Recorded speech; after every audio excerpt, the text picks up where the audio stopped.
Hello everyone, स्वागत है आप सभी का आपके अपने यूट्यूब चैनल एसएससी ओरेटर पर। तो भाई ये वीडियो उन लोगों के लिए होने वाली है जो सीजीएल 2025 का प्रीलिम्स एग्जामिनेशन देने वाले हैं, जो कि 13 अगस्त से स्टार्ट होने वाला है। तो भाई मैंने 2024 का जो एग्ज़ाम दिया था उसमें मेरे सीजीएल टायर 1 में 171.5 रॉ स्कोर थे। तो कैसे मैंने इन लास्ट के कुछ दिनों में अपने स्कोर को इतना इम्प्रूव किया, जो कि मेरे मॉक्स में इतने अच्छे स्कोर नहीं आ रहे थे, लेकिन एक्चुअल एग्ज़ाम में इतना अच्छा स्कोर कैसे मैं कर पाया, इस बारे में ये वीडियो है और आप वीडियो को पूरा देखिएगा। मैं अपनी स्ट्रैटेजी डिटेल में आपको बताऊंगा और आप भी अगर इस वीडियो को पूरा देख लेते हैं और उन चीज़ों को फॉलो कर लेते हैं तो मैं गारंटी लेता हूं कि आपका भी स्कोर मेरी तरह अच्छा आएगा।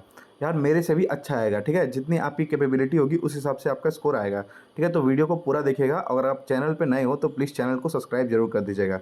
तो चलिए सबसे पहले बात करेंगे कि जो सबसे इम्पॉर्टेंट चीज़ है वो आपका सिलेबस है। तो भाई जिन लोगों ने अभी तक अपना सिलेबस कंप्लीट नहीं किया है वो लोग सबसे पहले अपने सिलेबस को कंप्लीट करें, ठीक है। और फिर उसके बाद अपनी नॉलेज को इन्हेंस करना है। वो कैसे कि कुछ टॉपिक्स बच जाते हैं, जो लोग तैयारी इसकी करते नहीं, उतना इंपॉर्टेंट नहीं समझते हैं, लेकिन भाई एग्ज़ाम का कोई प्रिडिक्शन नहीं कर सकता कि कौन से क्वेश्चन आएंगे कौन से नहीं आएंगे, ठीक है। जैसे कोऑर्डिनेट ज्योमेट्री वगैरह लोग स्किप कर देते हैं कि प्रीलिम्स का चैप्टर है नहीं, वो उसमें आता नहीं है। यार आ गया तो क्या करोगे। तो आपको भले उसकी डीप नॉलेज नहीं, लेकिन बेसिक नॉलेज उसकी रखनी है, ठीक है, किसी भी चैप्टर की। चाहे वो जीके का कोई सब्जेक्ट हो या फिर मैथ का हो या फिर इंग्लिश, कोई भी चीज़ हो, आपको उसके बारे में पूरी नॉलेज या फिर थोड़ी बहुत नॉलेज होनी चाहिए।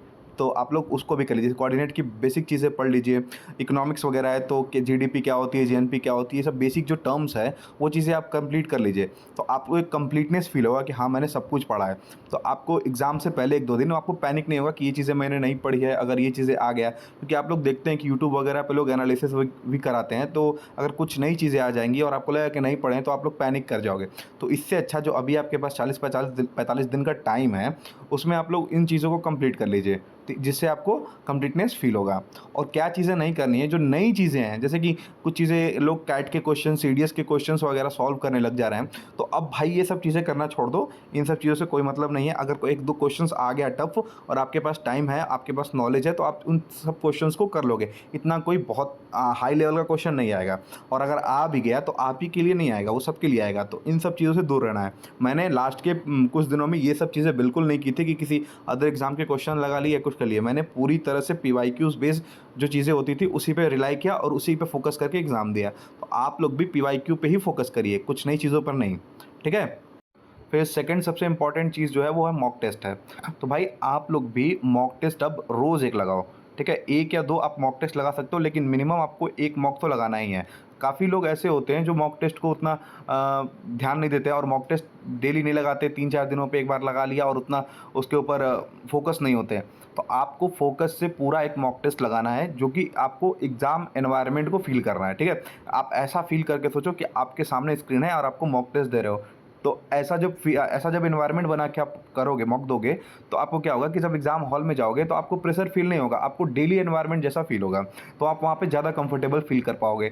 तो ये चीज़ें करने से आपको बहुत फ़ायदा मिलेगा। और ठीक है, और मॉक्स कैसे देने हैं, जैसे 4 पीवाईक्यूज़ मॉक देने हैं, 4 से 5 पीवाईक्यू मॉक दे दें हफ्ते में, और 2-3 नए मॉक्स देने हैं। इससे क्या होगा, बैलेंस बना रहेगा। आपको कुछ नए क्वेश्चंस भी देखने को मिल जाएंगे मॉक्स में, और पीवाईक्यूज़ जो इंपॉर्टेंट होते ही हैं उनसे आपकी प्रैक्टिस अच्छी खासी हो जाएगी। तो ऐसा नहीं है कि केवल आप 7 के साथ 8 के 8 नए मॉक्स लगाए जा रहे हो, नहीं। कम ज़्यादा से ज़्यादा पीवाईक्यूज़ मॉक लगाने हैं, और जो नए मॉक्स हैं उसको उसको 2-3 लगाने हैं, ठीक है। और फिर एनालिसिस करना है एक-एक चीज़ों का कि क्या गलतियाँ हुई, कहाँ पे सिली मिस्टेक हुई, क्या चीज़ों को हम कर सकते थे अच्छे से, जैसे कि कुछ क्वेश्चंस को एग्ज़ाम हॉल में प्रेशर में नहीं कर पाओगे, कुछ क्वेश्चंस घर पे ईज़िली कर पाओगे, तो वो सारी चीज़ों को हैंडल करना उसी में सीखना है। और जैसे कैसे 2-3 मिनट बचा के उस क्वेश्चन को दिमाग लगा के कर लिया, क्योंकि यार एग्ज़ाम में टाइम होता है, इतना नहीं है कि एकदम टाइम नहीं होता है। तो आपको प्रॉपर टाइम मिलेगा, लेकिन आपको पूरा एनवायरनमेंट जो है वो घर में ही मॉक टेस्ट का या फिर लाइब्रेरी में ही मॉक टेस्ट वाला रियल एग्ज़ाम का फ़ील ले लेना है, ठीक है। तो ये चीज़ें आप डेली करो, और मैं यही कहूँगा कि 4 से 5 पीवाईक्यूज़ मॉक ही लगाओ, ठीक है। 2-3 नए मॉक्स लगाना, बाकी कुछ नहीं। तो भाई तीसरी सबसे इम्पॉर्टेंट चीज़ जो है वो है बेसिक थिंग्स। तो बहुत लोग होते हैं कि जो एग्ज़ाम आते आते बेसिक चीज़ों को करना छोड़ देते हैं, जैसे डेली वोकैब पढ़ना। भाई डेली वोकैब पढ़ना बहुत ज़रूरी है। आप लोग देख रहे होंगे कि synonyms, antonyms, one words, idioms या फिर क्लोज टेस्ट, हर जगह वोकैब का यूज़ होता है। तो वोकैब आप जितना अच्छा अपना कर लोगे, स्ट्रॉन्ग कर लोगे, उतनी आपका इंग्लिश आपको बेटर स्कोर करके देगा। तो ठीक है, आप लोग बेसिक चीज़ों को मत अवॉइड करो, जैसे कि कैलकुलेशन प्रैक्टिस। कैलकुलेशन यार, बिना कैलकुलेशन के तो मैथ हो ही नहीं पाएगा। आपको पता ही है कि जो अर्थमेटिक है उसमें कैलकुलेशन वाले क्वेश्चंस बहुत आते हैं, तो आपको डेली कैलकुलेशन की प्रैक्टिस करनी है, ठीक है। और अब कुछ लोग रीडिंग करना भी छोड़ देंगे, तो यार रीडिंग करना मत छोड़ो। केवल आपको इससे प्रीलिम्स में ही फ़ायदा थोड़ी मिलेगा। मेंस अगर मान लो प्रीलिम्स क्लियर हो जा रहा है तो आप मेंस की भी तो तैयारी करोगे, तो अभी से आप जब रीडिंग करोगे तो आपके पास 5-6 महीना अच्छा खासा मिलेगा, जिससे आपका इंग्लिश काफ़ी इम्प्रूव हो जाएगा। तो बेसिक चीज़ों को आप अवॉइड मत करो, ठीक है। तो चलिए चौथे सबसे इम्पॉर्टेंट चीज़ के बारे में बात करेंगे, जो कि जितना मैंने अभी तक आपको बताया उसमें सबसे इम्पॉर्टेंट है रिवीजन, ठीक है। रिवीजन जो एक ऐसी चीज़ है जो आपको अच्छा स्कोर तक लेके जाएगी, क्योंकि जितना आप रिवाइज करोगे ना उतनी चीज़ें आपको ज़्यादा देर तक रिमेंबर रहेगी, ज़्यादा देर तक याद रहेंगी। और फिर अब रिवाइज़ कैसे करना है ये मैं आपको बताता हूँ कि मैं कैसे रिवाइज़ करता था, और आप भी इसी तरह रिवाइज़ करिए जिससे आपको फ़ायदा मिलेगा। जैसे मैथ्स उठा लिया, मैथ्स कैसे रिवाइज़ करेंगे? मैथ्स जो होता है प्रैक्टिस से रिवाइज़ होगा। तो आप नई चीज़ें मत करो, पीवाईक्यूज़ की जो आपके पास बुक होगी पिनाकल या किरण जो भी, उससे आप प्रैक्टिस करो, ठीक है। और आपने भी शॉर्ट नोट्स बनाए होंगे कंसेप्ट्स के, तो वो कंसेप्ट्स के नोट्स को भी आपको रिवाइज़ करना है, ठीक है। डेली एक चैप्टर उठाओ, जैसे कि आज टाइम एंड वर्क उठा लिया, कल हाइट एंड डिस्टेंस उठा लिया, फिर ट्रिग्नोमेट्री उठा लिया। तो ये सब चीज़ें आप रोज़ एक-एक चैप्टर करोगे तो आपको फ़ायदा मिलेगा। और मैंने पिछली वीडियो में आपको बताया था कि पिनाकल बुक जो है उसको कैसे मैथ के लिए पढ़ना होता है, कैसे उससे रिवीजन करना होता है, तो आप लोग वो वीडियो भी देख सकते हो, ठीक है। फिर अब इंग्लिश की बात करेंगे। इंग्लिश में भी आपने नोट्स बनाए होंगे, अपने शॉर्ट नोट्स, उसमें भी कंसेप्ट सारे लिखे होंगे, तो उसको भी रिवाइज़ करना है डेली यार। 5-5 6-6 पेज रिवाइज़ करो, और जितना पीवाईक्यूज़ है, जितने एरर्स वगैरह इंप्रूवमेंट वगैरह है वो पीवाईक्यूज़ से ही पढ़ो, ठीक है। तो उससे क्या होगा कि डेली आपके कंसेप्ट रिवाइज़ होंगे, नए-नए कंसेप्ट जो आप लगे कि भूल गए हैं वो आपके रिवाइज़ होते रहेंगे। और जीएस भाई, जीएस सबसे इंपॉर्टेंट है अभी के समय में।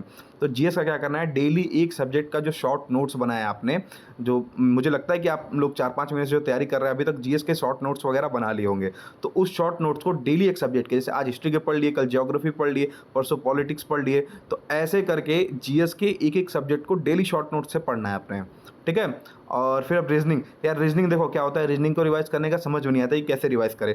तो एक तो आप मॉक दोगे तो उससे चीज़ें रिवाइज़ होंगी, और दूसरी सबसे बड़ी बात, रीजनिंग में ना जो नए ट्रेंडी क्वेश्चंस चल रहे हैं, जैसे कि अभी रिसेंट एग्जामिनेशन एसएससी ने जितने एग्ज़ाम लिए हैं उसमें जो क्वेश्चंस आए हैं उनको करना है, ठीक है। अब पाँचवीं जो सबसे इम्पॉर्टेंट चीज़ है वो मैं बताता हूँ आपको, जो क्या नहीं करना है। जो लोग बहुत गलतियाँ करते हैं इस चीज़ को लेकर कि जो चीज़ें अननेसेसरी है उन चीज़ों को करते हैं, तो आपको अननेसेसरी चीज़ें नहीं करनी है। जैसे करंट अफेयर्स पे बहुत ज़्यादा फोकस नहीं करना है, ठीक है। करंट अफेयर्स के 3-4-5 क्वेश्चन आ जाएँ तो उसमें से आप पढ़ भी लो ना तो 1-2 ही क्वेश्चंस कर पाओगे, क्योंकि इतना वो डीप पूछ देता है कि समझ में नहीं आएगा। तो करंट अफेयर्स पे आप बहुत ज़्यादा फोकस मत करो, ठीक है।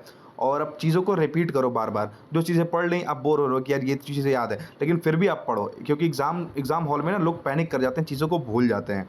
तो जितना आप बार-बार पढ़ोगे ना उतना आपको चीज़ें याद रहेंगी, ठीक है। और अब ओवरथिंक नहीं करना है। अब बहुत लोग सोच रहे होंगे बैठ के कि मेरा नहीं होगा तो मैं क्या करूँगा, ये क्या करूँगा? तो यार केवल एसएससी एग्ज़ाम नहीं है, काफ़ी और सारे लाइफ में एग्ज़ाम्स आएँगे, ठीक है। तो आप लोग ओवरथिंक मत करो, आप काम रहो, जितना शांत रहोगे, जितना पॉजिटिव रहोगे उतना अच्छा आपका रिज़ल्ट आएगा, ठीक है। और फिर टाइम वेस्ट मत करो बिल्कुल, जो कि टाइम वेस्ट बहुत लोग रील्स वगैरह पे, बहुत सारी वीडियोज़ वगैरह पे देख रहे हैं। तो ये वीडियो देखने के बाद आपको कोई स्ट्रैटेजीज़ वगैरह की वीडियोज़ देखने की ज़रूरत नहीं है, ठीक है। तो आप लोग अपना टाइम बचा के रखो, टाइम बहुत इंपॉर्टेंट है। तो चलिए और एक एक्स्ट्रा चीज़ बता दे रहा हूँ मैं, जो कि काफ़ी लोग मेरे को पूछ रहे थे कि भैया मेरे से मॉक्स में नंबर नहीं आ रहे हैं, या फिर टाइम मैनेजमेंट नहीं हो पा रहा है, मेरा पूरा पेपर ही नहीं हो पा रहा है 60 मिनट में। तो यार देखो, टाइम मैनेजमेंट करना बहुत ज़रूरी है, और ये शांति से ही होगा, क्योंकि जितना आप घबराओगे, पैनिक करोगे, उतना आपका टाइम मैनेजमेंट डिस्टर्ब होगा। तो आपको टाइम मैनेजमेंट कैसे करना है, जैसे रीजनिंग जो है, रीजनिंग 12 से 15 मिनट में ईजिली हो जाएगी, ठीक है। टफ पेपर आए तो 15 मिनट लगेगा, और नॉर्मल पेपर आए तो 10 मिनट में भी हो जाएगा, ठीक है। जीएस वैसे भी जो आता है वो आपको करना है, जो नहीं आता है उसको छोड़ना है, तो उस पर ज़्यादा टाइम इन्वेस्ट करना नहीं है, 5 से 6 मिनट में। और मैथ्स का सेक्शन है वो लोग काफ़ी लोग लास्ट में करते हैं, मैं भी लास्ट में करता हूँ। और मैथ्स के सेक्शन के लिए आप 25 मिनट या 30 मिनट बचा के रख लो, ठीक है, क्योंकि आप आराम से कर पाओगे, फिर कोई पैनिक नहीं कर पाओगे। लेकिन 20-25 मिनट में जो सीजीएल या फिर सीएचएसएल किसी भी एग्ज़ाम का मैथ्स आता है वो हो जाता है, और इंग्लिश भी 8-10 मिनट का ही खेल है। और फिर जो बचेगा टाइम आपके पास 7-8 मिनट का जो टाइम बचेगा, उसमें आप शांति से चूज़ करो कि कौन से क्वेश्चंस करने हैं, ठीक है। क्योंकि यार लास्ट में ना क्वेश्चंस डिसाइड नहीं कर पाते हैं, जो क्वेश्चंस बचे होते हैं ना हमारे, उसको डिसाइड नहीं कर पाते हैं कि कौन से क्वेश्चंस करें, कौन से नहीं करें। तो वो चीज़ें भी आपको ध्यान से करनी है, क्योंकि क्या होता है ना, लास्ट के सिचुएशन में हम लोग पैनिक कर जाते हैं और लास्ट के 3-4 मिनट जो होते हैं उनको वेस्ट कर देते हैं। तो आपको वेस्ट नहीं करना है, उसमें अगर आप 1-2 क्वेश्चंस भी कर ले रहे हो तो आपका 4 नंबर का फ़ायदा हो जा रहा है, ठीक है? तो आपको शांति से चूज़ करना है कि ये क्वेश्चंस मेरे से हो सकता है और उस क्वेश्चन को करना है। जो क्वेश्चन आपको एकदम लगता है कि ये मेरे से नहीं होगा, उस क्वेश्चन पे टाइम वेस्ट करने की ज़रूरत नहीं है। यार 1-2 क्वेश्चन से आपका सिलेक्शन नहीं रुकेगा, ठीक है? हाँ, रैंक इधर-उधर हो सकती है लेकिन सिलेक्शन नहीं रुकेगा, ठीक है? जैसे कि आप मैथ में 22-23 क्वेश्चंस भी कर ले रहे हो तो काफ़ी मोर देन इनफ है वो, ठीक है? इतना नहीं कि 25 में 25 हर सब्जेक्ट में करना ज़रूरी है, कंपल्सरी है और वैसे भी प्रीलिम्स तो क्वालीफाइंग है, ठीक है? तो आपको बहुत ज़्यादा प्रेशर फ़ील नहीं करना है और टाइम को अच्छे से मैनेजमेंट करना है। और आप लोग भाई पूछ रहे हो कि टाइम मैनेजमेंट नहीं हो पा रहा है या फिर 60 मिनट में पेपर नहीं हो पा रहा है, तो उसका रीज़न है कि आपकी नॉलेज, आपकी प्रैक्टिस। तो आप लोग भाई प्रैक्टिस करो और अपनी नॉलेज को इम्प्रूव करो, ठीक है? जिससे आपको आसानी होगी टाइम मैनेजमेंट में। तो बस भाई लास्ट मोमेंट पे यही सारी स्ट्रैटेजीज़ थी मेरी और आप लोग भी अब अच्छे से पढ़ो और किसी भी टाइप की हेल्प की ज़रूरत होगी तो आप कमेंट बॉक्स में बताना, ठीक है? मैं आपको ज़रूर रिप्लाई करूँगा और आपकी प्रॉब्लम जो है उसको सॉल्व करने की कोशिश करूँगा। और वीडियो अगर आपको अच्छी लगी हो तो प्लीज़ वीडियो को लाइक ज़रूर कर देना और अगर आप चैनल पे नए हो तो प्लीज़ चैनल को सब्सक्राइब ज़रूर कर देना। Thank you.